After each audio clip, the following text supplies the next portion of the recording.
رب العالمين والصلاة والسلام على أشرف الأنبياء والمرسلين نبينا محمد وعلى آله وأصحابه أجمعين ومن تبعهم بإحسان إلى يوم الدين أما بعد هي أصول الإيمان درساتنا لشيخ الإسلام محمد بن عبد الوهاب رحمه الله تعالى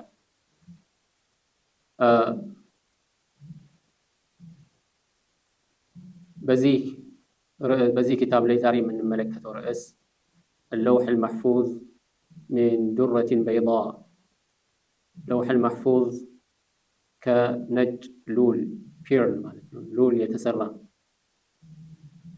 وعن ابن عباس رضي الله عنهما قال إن الله خلق لوحا محفوظا من درة بيضاء صفحاتها من ياقوتة حمراء قلمه نور وكتابه نور لله فيه في كل يوم 60 و300 لحظة يخلق ويرزق ويميت ويحيي ويعز ويذل ويفعل ما يشاء فذلك قوله تعالى كل يوم هو في شأن رواه عبد الرزاق وابن المنذر والطبراني والحاكم بزي حديث لي كعبد الله بن عباس رضي الله عنهما بتزجبا قال إن الله سبحانه وتعالى خلق لوحا محفوظا فترة من درة بيضاء كنج لولمان بيرل كبهر ወለላይ ከአሳዎች እንትን ውስጥ የሚወጣ ነው ለጌጥነት የሚጠቀሙበት ማለት ነው من درة بيضاء صفحاتها من ياقوتة حمراء ገጾቹ ደግሞ ከቀይ ያቁት የተሰራ ነው ያቁት አሩን ነው በአማርኛ ትርጉም ያለው አይመስልም የከበረ ድንጋይ ነው ኮረንደም ይባላል በእንግሊዝኛ እነዚህ ከለር ያላቸው ድንጋዮች ማለት የተለያየ ከለር ያላቸው ድንጋዮች አሉ በጣም ውድ የሆኑ ይሄኛው ያቁተቲን ሐምራ ከቀይ ማለት ነው ቀለሙሁ ኑር ብዕሩ ኑር ነው ወኪታቡሁ ኑር ጽሁፉም እንደዚሁ ኑር ነው ሊላሂ ለአላህ ስብሓነሁ ወተዓላ فيه በዚህ ገጾች ላይ በዚህ ለውሕ المحفوظ ላይ في كل يوم 60 و300 لحظة 360 እይታዎች አሉት يخلق ይፈጥራል ويرزق ይለግሳል ويميت ይገላል ويحيي ሕያው ያደርጋል ويعز ያልቃል ويذل ያዋርዳል ويفعل ما يشاء የፈለገውን ያደርጋል فذلك قوله تعالى ይህ ነው እንግዲህ አላህ Subhanahu Wa Ta'ala ንግግር መልእክቱ ወይም ትርጉሙ كل يوم هو في شأن በየቀኑ ሁሉ ጊዜ በሁኔታዎች ላይ ነው አላህ Subhanahu Wa Ta'ala የሚለው ይሄንን ነው የሚጠቁመው ማለት رواه عبد الرزاق وابن المنذر والطبراني والحاكم ابن القيم رحمه الله تعالى ይህንን ሐዲስ በማስመልከት መልእክቱን ሲናገሩ ምን ይላሉ فهذا تقدير يومي ይሄ የዕለት ተዕለት ቀደርን የሚመለከት ነው ከዛ በፊት ያየነው ሐዲስ አለ የዓመታዊ ቀደር ውሳኔዎችን የሚመለከት ነው ከዛ በፊት ያየነው ደግሞ አለ تقدير عمري عند تعلق النفس به እዚህ በእድሜ ልክ ያሉትን ቀደር የሚመለከት ነው እነዚህ ናቸው ያሉት ማለት ነው ከዛ በፊት ያለው ደግሞ ፍጥረታቶችን ከመፍጠሩ በፊት አላህ Subhanahu Wa Ta'ala ወይም ደግሞ የሰው ልጅን ከማስገኘቱ በፊት ያለውን የሚመለከት ነው በጥቅሉ አላህ Subhanahu Wa Ta'ala የሚወስናቸው ውሳኔዎች አንደኛው የአላህ ውሳኔ ፍጥረታቶች ከመገኘታቸው በፊት የተቀደረ የተወሰነ አለ ከዛ በኋላ ደግሞ ሰዎች ከመወለዳቸው በፊት በእናታቸው ማህፀን ውስጥ እያሉ የሚወሰነው ቀደር بكتب رزقه وأجله وعمله وشقي أو سعيد እነዚህ የመሳሰሉ አሉ ከዛ ደግሞ አመታዊ የሆነ በየለይለተል ቀድር የሚወሰን ውሳኔ አለ። እንደዚሁም በየቀኑ ደግሞ የሚከሰታል። እነዚህን ሁሉ የሚወሰኑበት ነው ማለት። እነዚህ ሁሉ በጥቅሉ ግን የሚያሳዩን ምንድነው? እሱ አላህ ሱብሓነሁ ወተዓላ በቀደር ያሳለፈው ነገር ሁሉ ወይም አላህ ሱብሓነሁ ወተዓላ ሁሉን ነገር በቀደር ያሳለፈው ቢሆንም አንድ ሰው ስራን ከመስራት መታቀብ የለበትም። አላህ ወስኖታል ብሎ ማቆም የለበትም።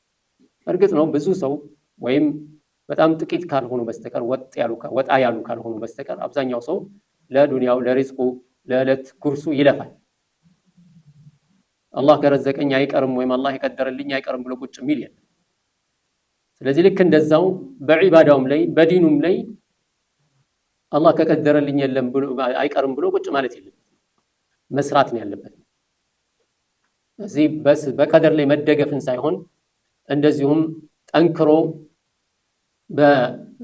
ጠንክሮ በዒባዳ ላይ መታገልና መስራትን የሚጠቁመን ነው ማለት ነው።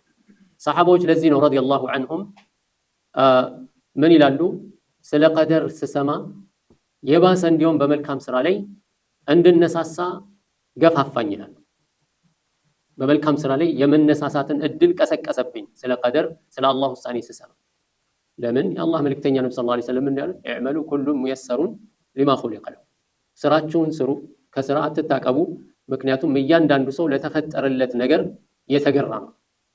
ስለዚህ የባሰ አላህ ሱብሓነሁ ወተዓላ ከዛ ያደረገው መሆኑን የሚያረጋግጠው በምንድን ነው? አንድ ሰው በኸይር ስራ ላይ በመሳራት ነው እንጂ እጁን አጣጥፎ እግሩን አጣጥፎ በመቀመጥ አይደለም። ስለዚህ ይሄ ነው እንግዲህ ከሰለፎች የተገኘው ማለት ነው። ولهذا لما سمع بعض الصحابة ذلك قال ما كنت بأشد اجتهادا مني الآن، ካሁን በፊት አሁን በጣም በዒባዳ ላይ የምታገል በጣም በብርቱ ሁኔታ እንደምታገለው አልነበርኩም ካሁን በፊት ሐዲሱን ከሰማው በኋላ ወይም ስለዚህ ስለ ቀደር ጉዳይ ከሰማው በኋላ። وقال أبو عثمان النهدي لسلمان لأنا بأول هذا الأمر أشد فرحا مني بآخره، እኔ በዚህ ጉዳይ ላይ በመጀመሪያው በዚህ ጉዳይ ላይ በጣም ነው ደስ ያለኝ ማለት ነው። لأنا بأول هذا الأمر أشد فرحا مني بآخره، بمعنى የመጀመሪያ ይሄ የቀደርን ጉዳይ በመስማቴ በጣም በብርቱ ሁኔታ ስሰማው ከሌላው ጊዜ በተለየ መልኩ ማለት ነው ደስታ ተሰምቶኛል። وذلك لأنه إذا كان سبق له من الله سابقة وهيأه ويسره للوصول إليها كان فرحه بالسابقة التي سبقت من الله أعظم من فرحه بالأسباب التي يأتي بعدها። ከዛ በኋላ በሚመጣው ነገር ሰበቦችን አስገኝቶ ውጤት ላይ በመድረሱ ከሚደሰተው ይልቅ መጀመሪያ አላህ ሱብሓነሁ ወተዓላ ያንን የወሰነለት መሆኑና ለዛ ነገር ያገራው መሆኑ የባሰ ያስደስተዋል ማለት ነው። ሰበቀ ለሁ ሚነላሂ ሳቢቀቱን ወሀየአሁ ወየሰረሁ ሊልውሱል፣ ለዛ ነገር ያገራው ከሆነ ያመቻቸው ከሆነና እዛ ነገር ላይ እንዲደርስ ካደረገው አላህ ሱብሓነሁ ወተዓላ ይሄ ምን ይሆናል? የመጀመሪያው የአላህ ቀደር የአላህ ውሳኔ ላይ መደሰቱ የበለጠ ይሆናል፣ በኋላ ላይ ሰበቡን ካገኘ በኋላ ከሚደሰተው ይልቅ ማለት ነው። ስለዚህ በጥቅሉ እነዚህ የአላህን ሱብሓነሁ ወተዓላ የቀደር ውሳኔዎችን በተመለከተ የዝርዝር የሚያስረዳን የሆነ ሐዲስ ነው ማለት ነው። ስለዚህ ቀደር ዑለማዎች እንደሚያስቀምጡት በሁለት አይነት መልኩ የሚቀመጥ ነው ይላል። ቀደር ሙብረም ይሆናል፣ ቀደር ሙዓለቅ ይሆናል። ሙብረም የሚባለው አላህ ሱብሓነሁ ወተዓላ በለውሐል መሕፉዝ ላይ ሙሉ ለሙሉ ከፍጥረታቶችን ከመፍጠሩ በፊት ወስኖ ያስቀመጠው ይሄ አላህ ሱብሓነሁ ወተዓላ ዘንድ ብቻ የሚገኝ ነው።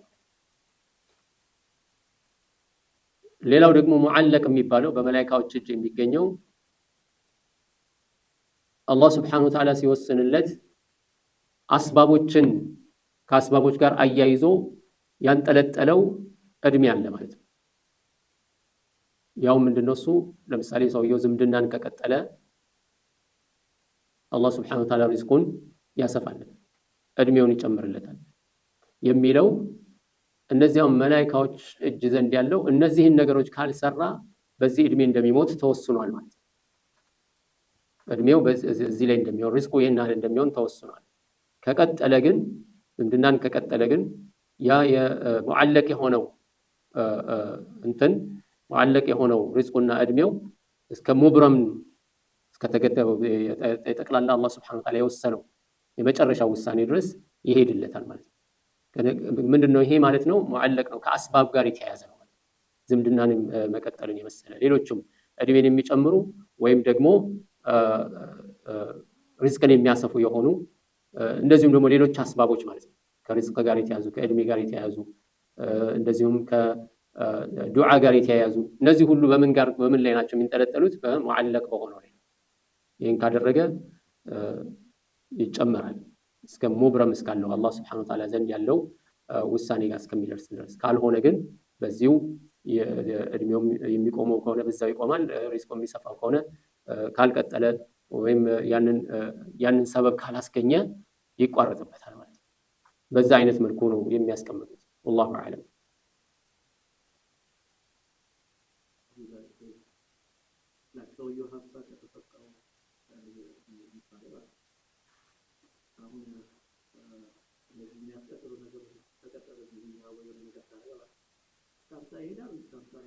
ያ አሁን ይሄ 50 የሚለው መላእክቶች ዘንድ ያለው ከሆነ ሙዓለቅ የሚባለው እዛ አላህ ዘንድ ምናልባት 55 60 ሚል ሊሆን ይችላል። ስለዚህ አሁን ዝምድናውን ከቀጠለ ከመላእክቶች ዘንድ ያለው ምን ይሆናል? ይራዘማል ማለት ነው እዛ እስከሚደርስ። ካልሆነ ግን በዛው በተባለው 50 ላይ نعم الله أعلم.